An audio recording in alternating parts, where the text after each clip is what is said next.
to have the highest number of hours in the day in a state where they feel motivated, they feel valued, and they're able to focus and to grow and do the work that they love to do.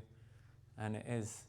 And time flies. Yeah. It's like you're not clicking out. Since I was 3, because literally it was like yesterday, and where is the time gone? Yeah. So you hear it a lot from people that have built their own companies, that they have cracked this code, so they can put in the hours and it flies, and it doesn't feel like they're waiting for the clock to tick, because I think as humans we are meant to work. It does play into a whole role of having a balanced lifestyle. You need that work and rebuilding your brain, getting the neuroplasticity of I'm learning new things and I'm pushing myself. My brain is changing and being broken down and being made stronger. I guess I asked the room, how do you think we can practically increase our people in our teams getting into this state? I think there's something in the pineal gland, isn't there, in the brain that needs to be untapped. And actually a lot of this that you talk about also comes from how you've experienced your childhood as well, and what you've experienced. So when you talk about multidisciplinary teams, there's research where children have spent time with aunts, uncles, grandparents, children their own age, different age demographics, that they learn very differently. And I certainly can remember my cousins had a playroom with a chalkboard, so we used to play school. I mean, who does that? But anyway, and I can remember one of our friends was older than us, so she was teaching us all sorts of stuff that she already knew. So sort of 2 years down the line, when I was being taught it in school, I was like, I know this already. Because we've done this through playing. I know about north, south, east and west. It's just having those different exposures to different people in your lives, their skills and expertise. I think that can really have a big impact on, your brain, your behaviour, everything. And I talked about that in my presentation from my childhood, how I'd grown up, because I'd had foster brothers. Yeah. So it was, I'd experienced quite a lot of different things and seen a lot of different things. Yeah. But yeah, it's interesting. But I do think there is ways of untapping our mind. Yeah. Definitely. Here's a theory or a question. Probably I don't know what it is, I'm just going to say it anyway. How do you think COVID's had an effect on this? So obviously, because from my own experience, I worked in and out of offices, big companies, doing all sorts for years, darting all over the country, all around the place, running myself ragged, travelling here, there and everywhere, hated it. COVID came in, started working at home. I went through a phase of, oh my god, this is amazing, I literally don't have to go anywhere, I can do what I want to do, I can sit in front of the computer, I can create stuff left, right and centre. You get to a point where, I'm kind of sat on my own. Yeah. And from like an office-y perspective, in terms of that, how do you think coming together as a collective improves that dopamine, acetylcholine, whatever it is? Do you think that's an innate human need that actually COVID has caused a bit of a problem, people sitting at home all the time? I don't know, it's just a thought. And it limits the size of the problems you can tackle as well. Yeah. So if you were trying to put air fryers into every home across the globe, I don't think you would have, done that working from home during COVID. And you're not acknowledging the people that you would have gone to solve those bigger problems. So like as a child, if you had someone to prompt you, like who do you go to solve the problems of life experience? Or I don't know what sort of question you'd ask your auntie. But we need to see the value in the different people in our lives from the different backgrounds. And it's like, who do I go to solve this problem? And who do I really notice is gone when I'm going through something? Like who's that emotional support? Who's that person that's really good at the the cloud software and fixing a bug in the IT system. And so, yeah, you have your own little environment, and it's great for a time being at home and cutting the commute and all that sort of stuff. But yeah, I find I miss the team and being in that environment where you can bounce ideas off and yeah, you can do bigger problems. One of the challenges with working from home is that the relationship value reduces. So when we're in any group or environment like this, we're investing into a relationship bank account, and we draw on that bank account, we pour in and we take out. And it's not always positive. A lot of growth comes from challenges, stressful environments.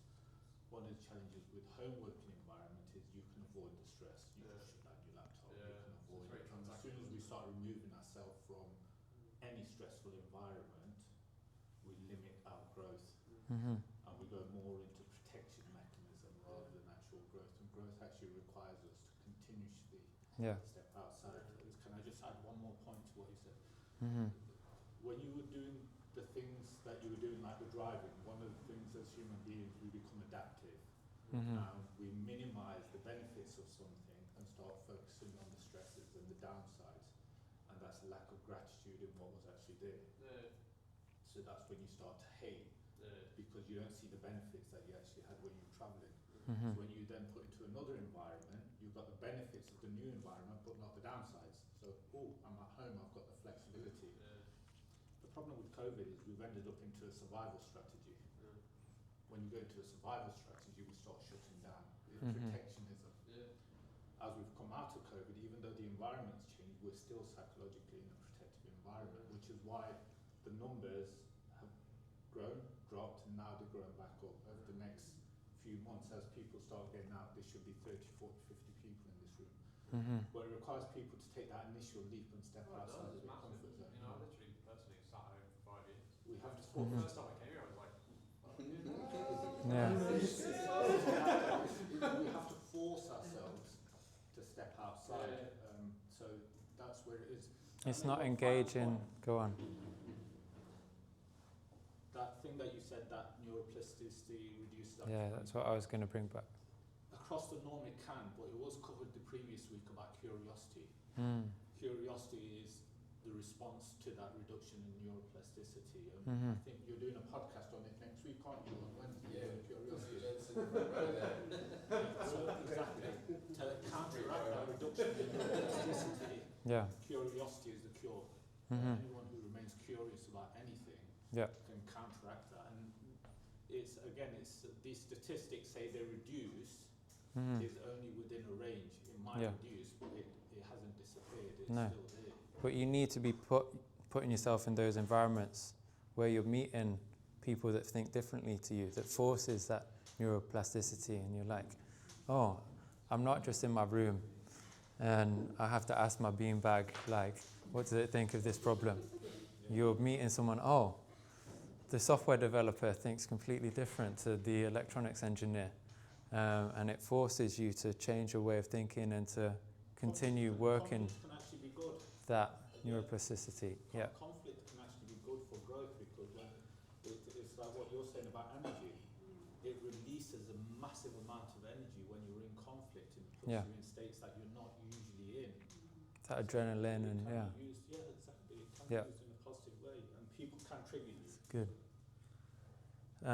So then the other mixing ball is your serotonin and your oxytocin, which is from being in the group and mixing with other people, and what you were saying about creating that bond of coming together. So oxytocin is, it's building the friendships, and these also promote your neuroplasticity, and it helps it all flow. So what role might a high collective intelligence have on increasing your motivation and decreasing your anxiety? So I didn't manage to add the video, but this just shows from a brain scan the level of connections, how it increases when your brain is triggered with these chemicals. You can see all the connections light up and all the electrons firing in the brain, all those electrical signals. So this brings us to the software and Thriving and creating this loop of measuring your performance, learning from the improvements, and then the curiosity and experimenting and playing around with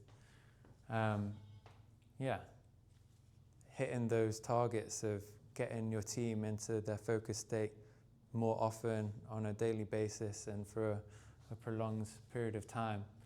So looking at measuring what you enjoy most in the day, like what hours of the day did you feel the time was flowing and what task were you doing? And then the project management can try and maximize, okay, this person really flows doing the paperwork, maybe, and trying to maximize the tasks that people focus best in. And that's part of the learning. And then experimenting and mixing that up. So the software has the template for creating the collective intelligence and has little pop-ups throughout the day to check in and see how you're feeling and engaging with your work. And that's all part of the measuring your performance as you flow through. And looking at how you impact on other people in your team.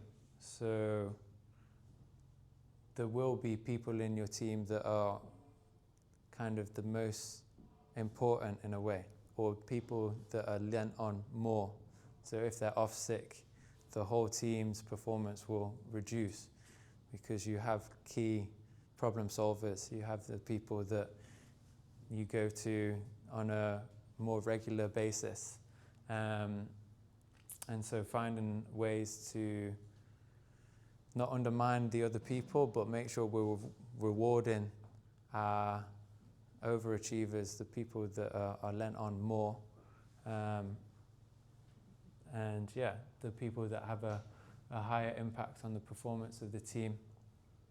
And so there's a questionnaire that goes looking on, who unblocking you when you have a problem in a task, the people that make the work more enjoyable, and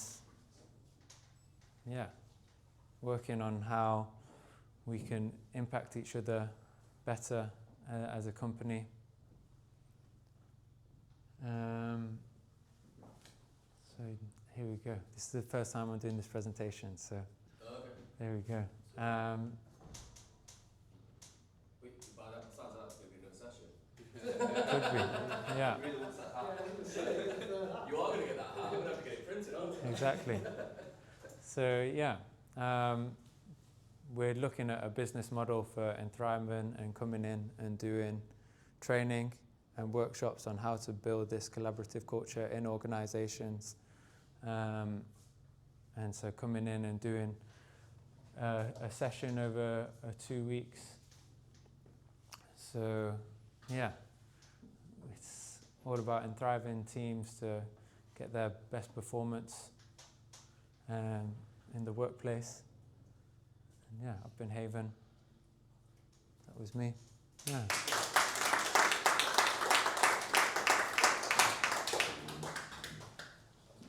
as always. Does anyone got any questions? No, I was really interested. I didn't appreciate half of that. It was really cool. Well done, mate. Cool. Congratulations. Thank you very much.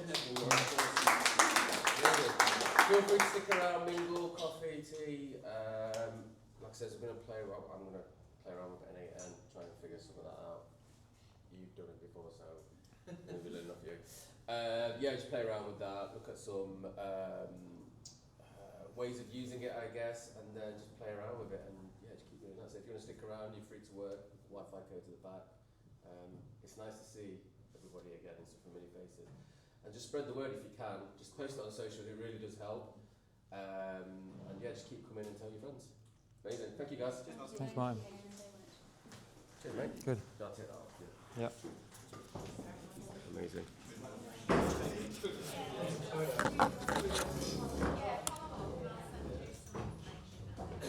Really enjoyed that. Really good. Yeah. What's your name again, sorry? Haven. Yeah. Super interesting. Super interesting. No, so how would we go? I'm going to go meet Missy now. So Yeah, no worries. Can you do like... Yeah, no, it's Yeah, I'll probably come back again. yeah, just give me more book. I'd love to do a talk again as well. Right, so just fill out this form. Yeah.